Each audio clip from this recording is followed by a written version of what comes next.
Kamusta mga kaibigan? Isang kwentong muli ang aking ibabahagi sa inyo na tiyak na kapupulutan nyo ng aral. Pero kung bago ka pa lang sa aking channel, ay pakilike po ng ating video. Pakiclick ng subscribe button, gayon din ang bell icon para lagi po kayong updated sa mga parating pa na upload. Hindi rin naman kami nagtagal ni Adrian kay Sir Brando at agad na kaming nagpaalam na mauuna na matapos namin mag-usap at may lakad pa kaming pupuntahan. Tumayo si Adrian at bahagyang niyakap si Sir Brando saka tinapik ang balikat nito. Maraming salamat bro, I owe you this. Bawi ako sa'yo next time. Anito sa kaibigan niya. Tumango naman si Sir Brando at saka ngumiti. No problem bro, I got you anytime. Just call or text if you need help. Napangiti ako habang pinagmamasdan silang magkaibigan. Nakakatuwa at solid din ang relasyon nilang dalawa. Parang katulad lang ng sa amin ni Jenny at handang magtulungan kahit anumang oras. Ikaw din bro, if you want something or kung gusto mo ng kainuman, just call me. So paano? Aalis na kami? May lakad pa kami ni Isabela. Luluwas pa kami ng syudad. Wika ni Adrian at bumaling sa akin. Kinindatan ako nito at nailing na lamang ako. Tumango naman si Sir Brando. Ingat kayo sa biyahe, aniya at saka bumaling sa akin. Aasahan kita sa Monday Isabela. Ipapakilala din kita sa ibang staff ko para maging komportable ka sa kanila. Tumikim ako saka tumango. Sige po Sir Brando, maraming salamat. Inihatid kami ni Sir Brando hanggang sa labas ng bar. Dumiretso din naman kaagad kami ni Adrian sa kanyang sasakyan. Pinagbuksan niya pa ako ng pintuan at nang pareho na kaming nasa loob at matapos kong ikabit ang seatbelt sa katawan ko ay pumihit ako paharap sa kanya. Sakto ring pinasibad ni Manong Roger ang sasakyan. Maraming salamat Adrian. Hindi na ako mahihirapang maghanap ng trabahong hindi ako gagahuli ng oras sa pag-aaral ko. Hindi pa man ay tatanungin ko na itong utang na loob sa kanya. Nabanggit din kasi ni Sir Brando kanina na alas 9 ang pasok ko at pwede ako mag-out ng kahit anong oras na gugustuhin ko. Pwede rin daw ako magtrabaho ng kahit 2 oras lang o kung gusto ko ay hanggang madaling araw pa. Sakto lamang iyon at may nakalaan pang oras sa schoolworks ko. Hindi tulad nung sa resto bar pa ako. Oo, at kaya ko namang i-manage iyon noon. Ang kaibahan lamang ngayon ay mahaba ang oras ko. Oo nga at mapupuyat ako sa umaga. Ngunit pwede naman akong umidlip pagkagaling sa eskwela. Kahit 1 o 2 oras. At alas 9 pa naman ng gabi ang pasok ko.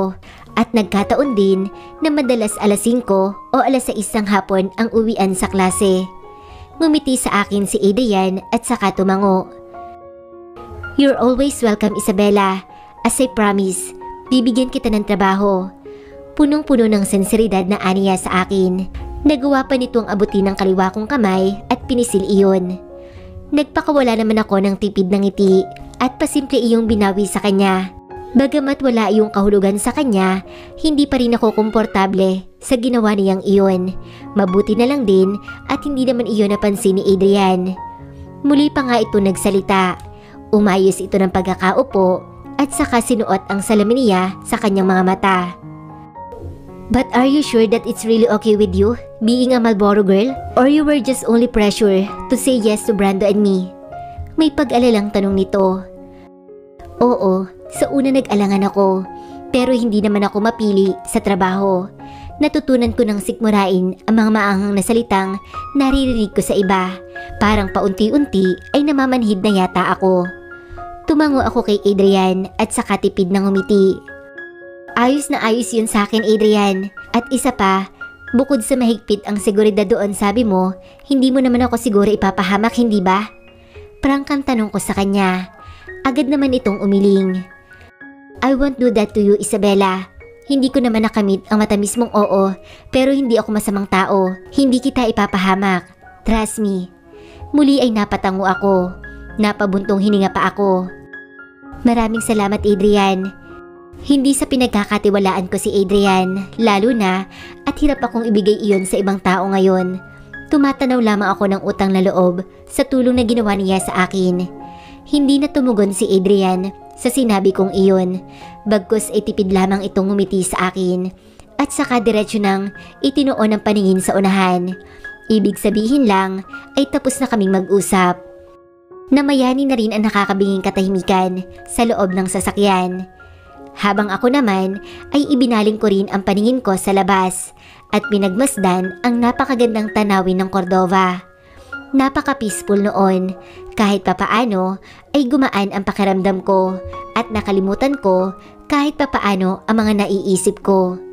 Ilang saglit pa ay naramdaman ko na mabigat ang talukap ng mga mata ko dahil sa hindi ako gaano nakatulog kagabi at maaga rin ako nagising kaninang umaga ay paunti-unti akong dinalaw ng antok hanggang sa tuluyan ko na ngang naipikit ang mga mata ko. Mahihinang pagtapik sa aking pisngi ang nagpagising sa akin mula sa mahimbing kong pagkatulog. Tila din ay wala pa ako sa ulirat at inisip ko kung nasan ba ako. At sa pagdilat ko ng mga mata ko ay bumungad sa akin ang mukha ni Adrian. "Wake up, Isabela." Wika pa ni Adrian. Agad din naman ako napabangon nang mapansin kong nakapatong ng ulo ko sa hita niya. Bakit hindi ko man lang naramdaman na napahiga na pala ako? Adrian, nasa na tayo? Nasa syudad na ba tayo?" Wika ko at nagpalingalinga pa ako sa labas ng bintana ng sasakyan niya. Umiling naman ito. "Not yet, Isabela, but we're almost there. 3 oras na tayo nagbabiyahe. Nakatulog din ako kanina at kagigising ko lang. Kakain muna tayo, it's already past 1. Sa sinabi niyang iyon ay saka ko lang din naramdaman ang pagkalam ng sikmura ko. Tumango ako. "Nasaan si Manong Roger?" Tanong ko nang mapansing kami na lang ang nasa loob ng sasakyan. "Nauna na sa labas. He's ordering our food. Nagpaiwan talaga ako para gisingin ka." Tumango naman ako. Di ko namamalayang napahaba na pala ang tulog ko. "Sige, Adrian. Ayusin mo muna ang sarili mo. Nagulo na ang buhok mo. Medyo gusot na din ang damit mo." Tumalima naman ako sa sinabi niyang iyon at nang okay na ay isinukbit ko na ang bag ko sa balikat ko. "Let's go." Naunang lumabas sa sasakyan si Adrian at umikot sa gilid ko. Pinagbuksan niya ako ng pintuan. Inalalayan niya pa ako sa pagbaba. "Ako na, Adrian. Salamat." Nahihiyang ani ko. Nag-iwas pa ako ng tingin. Masyado na akong inaasikaso na hindi naman dapat. Nagkibit balikat lang din naman ito, saka nagpatiuna na sa paglalakad. Sumunod din naman ako. Pumasok kami sa karenderya at itinuro niya kung saan kami banda pwestong umupo. Sumunod si Adrian kay Manong Roger sa counter at tinulungan ito sa pagbibitbit ng pagkain. Hindi rin ako nagulat nang sumalo sa amin si Manong Roger sa iisang mesa. Masyadong mabait si Adrian at hindi siya tumitingin sa estado ng buhay ng mga taong nakakasalamuha niya. "Masarap ang luto nila dito, pero hindi ko pa rin talaga ipagpapalit ang luto ni Aling Beng," bulong ni Adrian dahilan para mapatawa si Manong Roger. Kanina pa silang dalawa na nagkwekwentuhan ng kung ano-ano at sasabat lang ako kapag may kung ano silang tinatanong sa akin. Hindi kasi ako makarelate, lalo na at mahahalatang ang lalim ng pinagsamahan nilang dalawa. Para magtatay na sina Adrian at Manong Roger kung umasta sa isa't isa. "Nako, paniguradong lalaki na naman ang ulo ni Beng kapag narinig yung sinabi mo. Mabuti na lang at wala siya dito. Hindi ko to sasabihin sa kanya." Maloko namang tugon ni Manong Roger. Mas lumakas pa ang paghalakak nilang dalawa. Hindi rin naman kami nagtagal sa pagkain, lalo na at pasado 2:00 na, may hinahabol kaming oras ni Adrian. Bumalik na ako sa loob ng sasakyan, habang ang mga kasama ko naman ay nagyosi muna. Inabot ko ang bag ko sa tabi ko at kinuha iyon. Hinanap ko doon ang cellphone. Nag-check ako ng mga mensahe. Halos meron lahat at laking pasasalamat ko at wala akong natanggap kay Nathan. Dahil paniguradong masisira lamang nun ang buong maghapon ko. Sa tabas ba naman ng dila noon, nakakainsulto madalas ang mga naririnig kong salita mula sa kanya. Mabuti at mukhang abala din ito kung saan at wala naman akong paki doon. Nagtipa ako ng reply kay Tanya sa pinadala nitong mensahe. Natutuwa din ako at sa bawat araw na lumilipas ay umiigi na ang sitwasyon ni nanay. Hindi rin magtatagal ay gagaling na rin ito ng tuluyan. At kapag oras na nakalaya si tatay, alam ko mahihirapan kaming maibalik sa dati ang lahat. Ngunit sisiguraduhin kong maibabalik din ang normal sa amin. Sasaya din kaming muli at kakalimutan ang lahat ng mga nangyari. Sunod kong pinadalhan ng text si Aling Susana at kinumusta ako nito. Nagtipa din ako ng reply at sinabing maayos ang biyahe namin at malapit na kami sa syudad. Pinanghuli ko si Jenny. Bakas pang excitement sa mensahe nito nang sabihin kong luluwas ako ng Maynila kanina.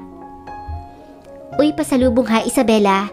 Kahit iyong mapulus yung usok lang sa Maynila. Okay na ako dun. Ingat ka. Text ka kapag hindi ka busy. Basa ko sa pangalawang mensaheng natanggap ko kay Jenny. Nailing at natawa ako. Loko talaga ang babaeng iyon. Punong-puno ng kalokohan ng isip. Ngunit maaasahan naman sa mga bagay-bagay at isa pang tunay na kaibigan. Nagtipa ako ng reply sa kanya. Ang sabi ni Adrian, malapit na raw kami. Huminto lang kami saglit at kumain. Matapos kong maipadala ang mensahe na iyon, ay ibinalik ko na sa loob ng bag ko ang cellphone. At sakto naman ding pumasok na rin si Adrian at Manong Roger. Nginitian ako ni Adrian. Pasensya na Isabela kung natagalan kami. Are you already getting bored? Tanong niya habang kinakabit ang seatbelt sa katawan niya. Umiling naman ako. Ayos lang ako Adrian. Tumango din ito. Mabuti naman, malapit na tayo.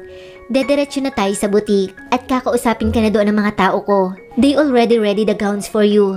Mamimili ka na lamang na magugustuhan at babagay sa'yo. Pero sigurado naman akong lahat at kahit anumang isuot mo ay bagay sa'yo. Baka nga ay mahirapan ka pa sa pagpili. Mahabang aniya. Masyadong mabulaklak ang mga salitang lumalabas sa bibig ni Adrian.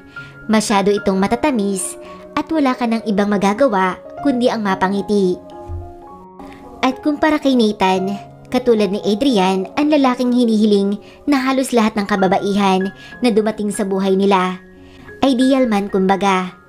Walang tapon sa kanya, babait at may hitsura. Bukod pa doon ay maginoo. Ramdam ko rin na alam niya ang kanyang limitasyon at marespeto. At kung pagbabasehan ng ibang opinyon ng mga tao, katulad nga ng sinabi ni Jenny, sayang ang isang Adrian Fuentes at pinakawalan ko pa. Pero anong magagawa ko? Wala akong nararamdaman sa kanya at nasa isang kasunduan ako ngayon upang malutas ang mga problema ko. Hindi ako para sa kanya. Malinis at matalinong babae ang nararapat para sa kanya. Salamat Adrian. Ayos lang naman sa akin kahit wala na akong pagpilian. Kung anong ipasuot mo sa akin ay hindi naman ako magrereklamo. Tugon ko naman sa kanya. Kakaiba talaga ang mayayaman. Gusto nila lahat ay pinaghahandaan. Kumpara sa mahihirap na kung ano na lamang ang kaya ng budget ay iyon na yun. At kung may naitago pa nga sa cabinet ay madalas iyon ang isusuot. Lalo na kung maganda pa, makatipid lang. Oh no Isabela. That's the main reason kung bakit tayo lumuwas ng Maynila. I want the best for you. Sinabi ko na iyon sa'yo. Gusto ko, ikaw ang pinakamagandang babae sa party ni Daddy. Agad namang pagtutol niya sa sinabi ko. Umiling naman ako. Pero Adrian, ayoko makakuha ng atensyon doon. Kung po pwede nga lang, ay umuwi ako kaagad. Kapag naipakilala niya ako sa pamilya niya, ay gagawin ko. Ngunit hindi naman iyon pwede. May kasunduan kaming dalawa at ayokong hindi ako tumupad sa usapan naming dalawa. At saka anong pinakamaganda? Hindi ba at dapat ang mami mo ang pinakamaganda sa gabing iyon? Dagdag ko pa. Tumango naman ito. Oh exactly. Let me rephrase my statement. Gusto ko kayo ni mami ang pinakamaganda sa party ni dad. Okay na? Anito pa at nagawa pa niyang itaas baba ang kilay niya sa akin. Napabuntong hininga na lamang ako. Hindi na ako nagsalita pa at panigurado namang wala akong panama sa kanya. Ipipilit at ipipilit niya pa rin ang gusto niya. At makapal man ang mukha kong iisipin, Pero kung hindi lang nabanggit ni Adrian na hindi niya ako ganoon kagusto katulad ng dati, ay iisipin kong ginagawa niya lang ito para magpa-impress sa akin. Sumandal ako sa salamin ng sasakyan at hindi na nilingon pa si Adrian. Mabuti at marunong naman itong makaramdam at hindi na ako kinausap pa. Nagpatuloy kami sa biyahe at hindi katulad kanina na napakatahimik namin sa loob ng sasakyan. Ngayon naman ay sunod-sunod ang pagtunog ng cellphone ni Adrian. Maya't maya ang pagtawag sa kanya ng kung sino. Alam ko rin na nasa syudad na kami dahil maliban sa sementong daan ay muli na namang bumungad sa paningin ko ang mga naglalakihang billboard sa itaas ng gusali. At hanggang ngayon ay nakakaramdam pa rin ako ng excitement dahil doon. Pero sa tuwing iniisip ko ang ginawa ni Nathan sa calling card ni Sir Yael ay hindi ko maiwasang malungkot. Siguro, isa rin iyon sa sign na hindi para sa akin ang pagiging modelo. Sir Adrian, dediretso na ho ba tayo sa butik o sa salon muna? Dinig kong tanong ni Manong Roger kay Adrian. Nakatingin ito sa refleksyon sa harap ng salamin. Mula naman sa gilid ng kaliwa kong mata ay nakita kong abala pa si Nathan sa pagtipa ng kung ano sa cellphone niya. Nag-angat ito ng tingin at bahagyang sumulyap sa akin. Muli ko namang ibinaling ang paningin ko sa labas. Siguro ay sa salon ho muna tayo, Manong Roger, para makita natin kung ano ang babagay sa gown sa hitsura niya kapag naayusan na siya. Tugon naman ni Adrian at matapos noon ay muli na namang namayani ang katahimikan sa loob ng sasakyan. Ilang minuto pa ang nagdaan at naramdaman ko na ang unti-unting paghina ng pagpapatakbo ni Manong Roger ng sasakyan hanggang sa tuluyan ng huminto iyon. Oops, stop that. Don't wear your mask and cap. Wika ni Adrian sa akin nang makitang susuotin ko na sana yung mask at sombrero ko. Tumalima naman kaagad ako. Total ay nasa Maynila naman kami, wala nang makakakilala sa akin dito. Good! Mabilis na kinalas ni Adrian ang seatbelt sa katawan niya at muling sinuot ang kulay itim niyang salamin sa mga mata. Let's go, Isabela. Anito at lumabas na. Agad din naman akong tumalima. Hinubad ko ang seatbelt sa katawan ko at lumabas ng sasakyan. Salamat, Manong. Ani ko dito matapos ako nitong pagbuksan ng pintuan. Nginitian ko pa nga ito. Tumangulang din naman ito sa akin. Walang anuman po, ma'am. Napailing na lang ako sa naging tawag nito sa akin. Agad kong inihakbang ang mga paa ko patungo kay Adrian. Nakatayo lang din ito habang naghihintay sa akin. Bagamat may suot na salamin ay ramdam ko ang mariing pagtitig niya sa akin. At nang tuluyan nga ako makalapit sa kanya ay muli itong naglakad. Sumunod naman ako kay Adrian. Sir Adrian, nice to see you here again.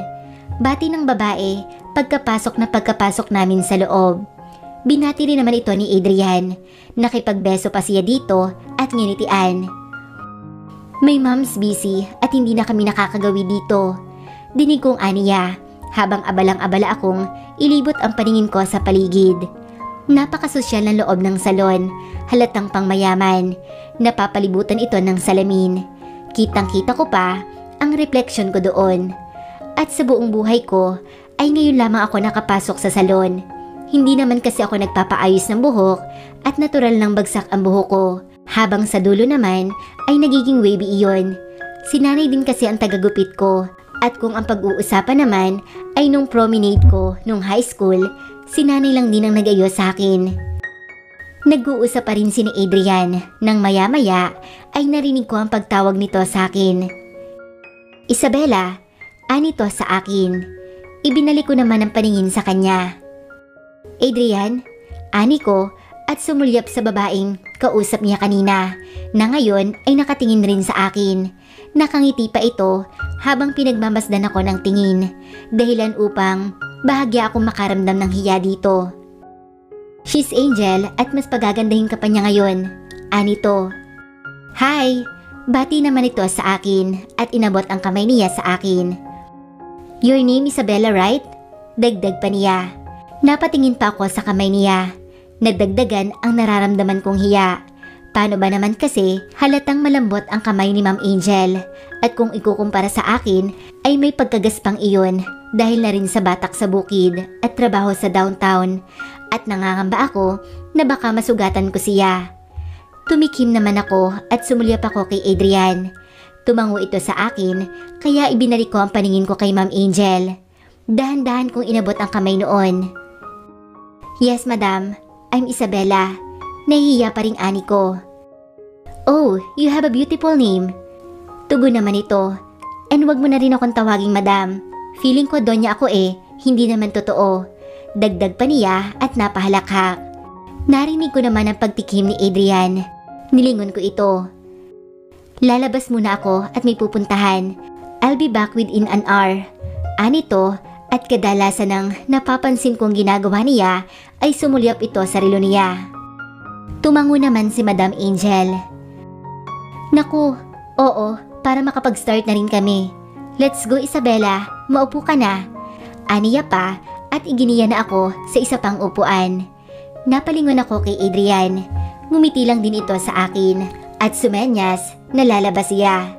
Gusto ko itong pigilan sa pag-alis nito lalo na at bukod sa nahihiya ako ay natatakot din akong iwanan niya ako dito.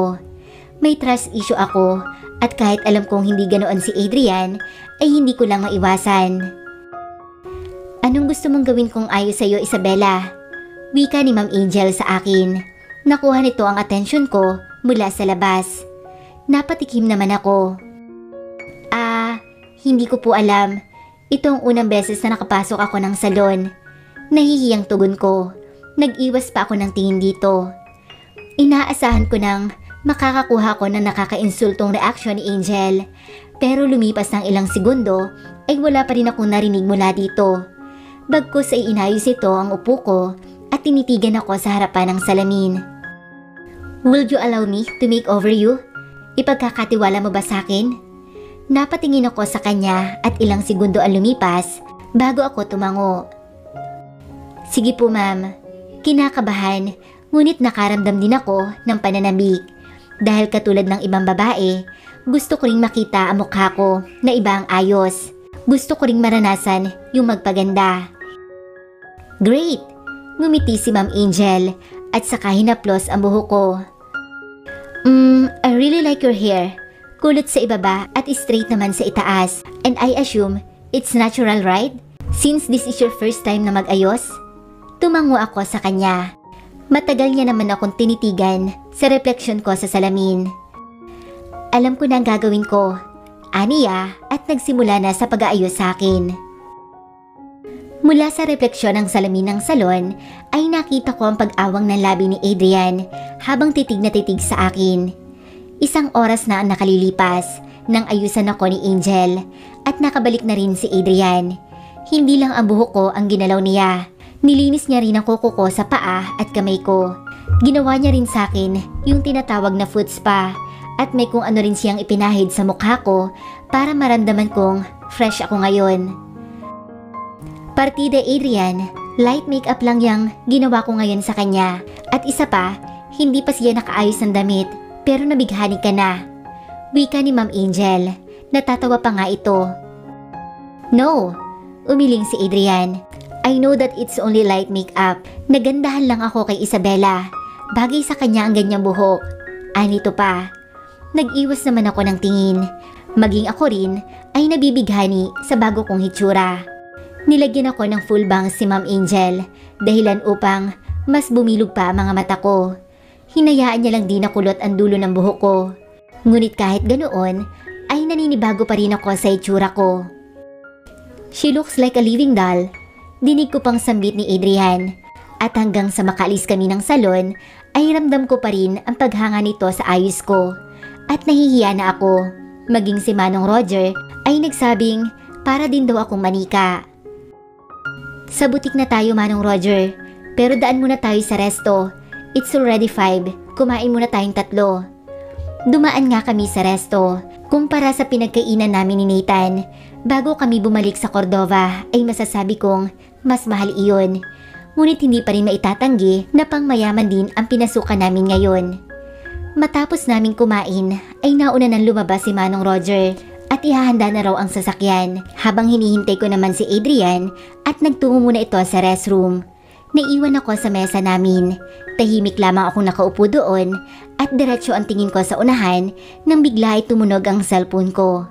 Napatungo ako sa bag ko at kinuha iyon. Tiningnan ko kung sino ang tumatawag. At nang makita kong sinitan iyon, ay nagdalawang isip pa ako kung sasagutin ko iyon. Ayoko kasing masira niya ang mood ko at baka puro kabastusan lamang ang sasabihin niya. Ngunit sa huli ay napagdesisyonan kong sagutin iyon. Napabuntong hininga pa ako. "Where are you?" Seryoso ang baritonong boses na bungad nito sa akin mula sa kabilang linya. Kumunot ang noo ko. Bakit niya ako hinahanap? Hindi ba at sa susunod pang araw ang balik niya sa Cordova? Inangat ko ang ulo ko upang sana iusin ang pagkakaupo ko, ngunit nang gawin ko iyon ay natigilan naman ako nang maabutan kong isang pares ng kulay abong mga mata ang nakatitig sa akin. Si Nathan.